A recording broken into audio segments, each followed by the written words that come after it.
langsung kemawon yang menarik pada tahun ini. Kalau melihat sejarah tentang puasa atau Ramadan, Rasulullah itu mengalami Ramadan dalam catatan itu hanya 9 atau 10 kali Ramadan. Kalau saya secara pribadi, kalau sekarang saya umur 40 tahun dan saya mulai puasa Ramadan itu kelas 5 SD, kira-kira umur 10 tahun, ya 10 tahun sampai 11 tahun. Sekarang saya sudah mengalami Ramadan itu hampir 20 tahun. Hampir 20 tahun. Nah yang jenengan sekarang umur pinten nanti dihitung. Kira-kira saya ini sudah mengalami Ramadan berapa tahun?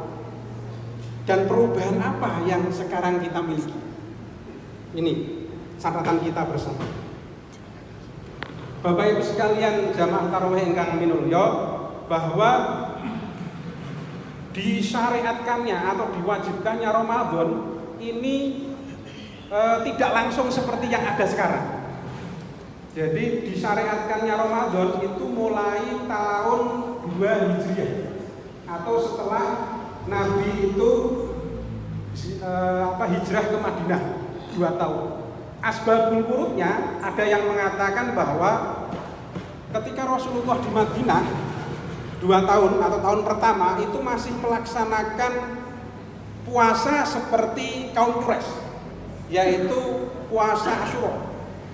Puasa Asyura bukan puasa Ramadan di awal itu.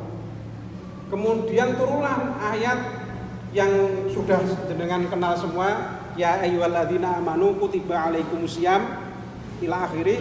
Itu baru dimulainya Rasulullah diwajibkan untuk Ramadan atau untuk puasa di bulan Ramadan. Jadi sebelum itu, ketika kira-kira Rasulullah umur 50 tahun ke bawah, itu belum diwajibkan belum diwajibkan puasa Ramadan. Yang ada adalah puasa pada Yaumul Asyura atau tanggal 10 Muharram. Lah, sejarahnya Rasulullah ketika itu dihina dalam tanda kutip, diece oleh kaum Yahudi yang ada di Madinah.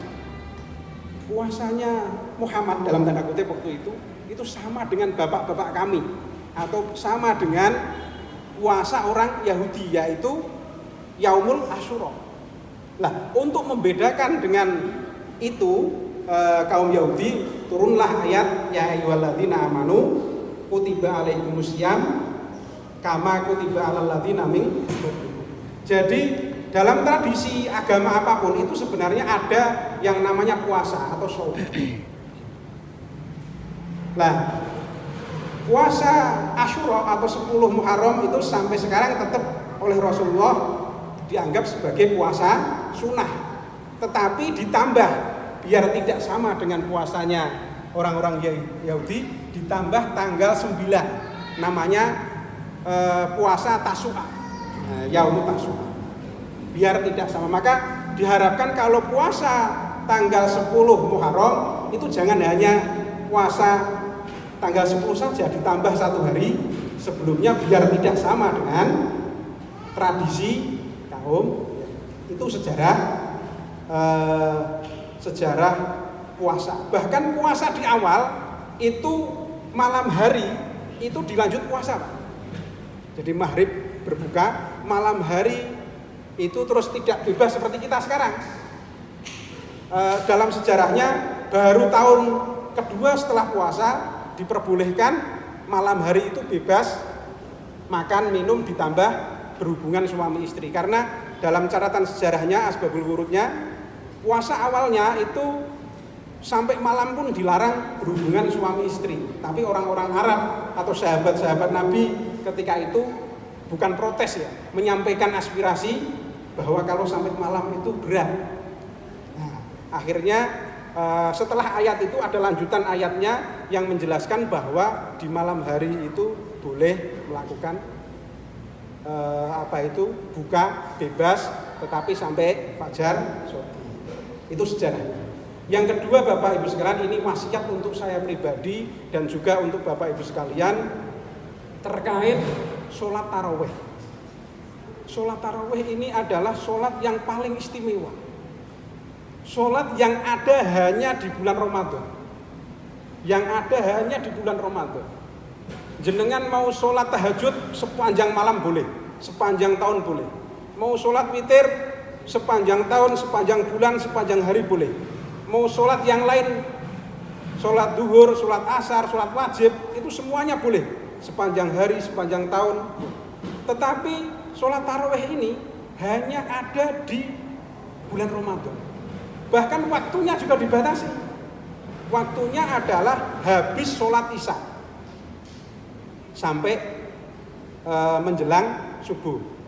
Dan syaratnya orang yang sholat tarawih itu pun harus sholat isya dulu. Tidak boleh, walaupun jenengan itu sudah masuk isya, habis isya jam 10, tetapi jenengan belum sholat isya, tidak boleh sholat tarawih. Itulah istimewanya tarawih. Bahkan dalam sejarah, saking istimewanya tarawih, Rasulullah sampai tidak berani menampakkan jamaah di masjid. Ketika sholat tarawih, beliau itu masuk ke kamar. Kenapa? Khawatir umatnya itu menganggap bahwa sholat tarawih itu adalah wajib. Saking istimewa sholat tarawih. Maka kami berharap, ini wasiat untuk saya pribadi, dimanapun tempatnya, kapan waktunya, ketika bulan Ramadan itu diusahakan, walaupun sholat sendiri, tarawih sendiri, ataupun berjamaah, kalau ada udzur syar'i di luar, kapanpun, jam berapapun, selama bulan Ramadan diusahakan untuk tetap sholat tarawih.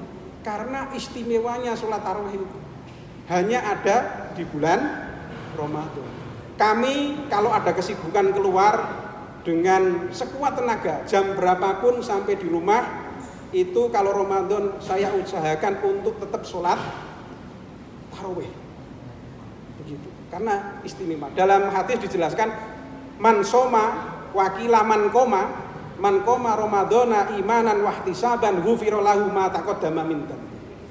Siapapun orang yang menjalankan puasa dengan baik dan amal ibadah-ibadah yang lain, maka dijamin di ngapura atau diampuni semua dosa-dosa. Ini istimewanya sholat tarawih. Yang terakhir, Bapak Ibu sekalian, ini juga wasiat untuk saya pribadi. Kita bisa tarawih di sini dengan bahagia, dengan enak, kumpul dengan teman-teman. Ini adalah sebuah anugerah, sebuah keistimewaan dari Allah Subhanahu wa taala. Tetapi kita tidak boleh ujub. Kita tidak boleh sombong melihat sahabat-sahabat kita, teman-teman kita yang tidak bisa menjalankan tarawih seperti kita. Tarawih ini adalah sunnah, walaupun sunnah muakkad. Mungkin sahabat-sahabat kita yang di luar lagi mencari rezeki untuk anaknya, itu kewajiban. Yang di luar mungkin lagi melayani pasiennya. Yang di luar mungkin lagi menjaga keamanan. Yang di luar mungkin lagi berbelanja di mal untuk anaknya. Membahagiakan anaknya itu kan kewajiban. Dengan kita tarawih di sini, kita tidak boleh ujub, kita tidak boleh sombong bahwa kita ini adalah orang yang hebat, orang yang bisa tarawih di masjid. Tetapi kita tetap rendah hati, kita menata hati kita bahwa sahabat-sahabat kita, teman-teman kita yang di luar kita yang belum bisa bertarawih berjamaah, kita husnudzon bahwa beliau adalah tetap menjalankan kewajiban-kewajiban yang diperintahkan oleh Allah untuk keluarganya, untuk yang lain dan sebagainya. Mekaten ingkang saged kawula aturaken, ngapuntenipun ingkang kathah. Mugi-mugi saged bermanfaat, wabil khusus buat saya sendiri dan juga buat kita semua. Ihdinas siratal mustaqim, wallahul muwaffiq ila aqwamit thoriq. Wassalamualaikum warahmatullahi wabarakatuh.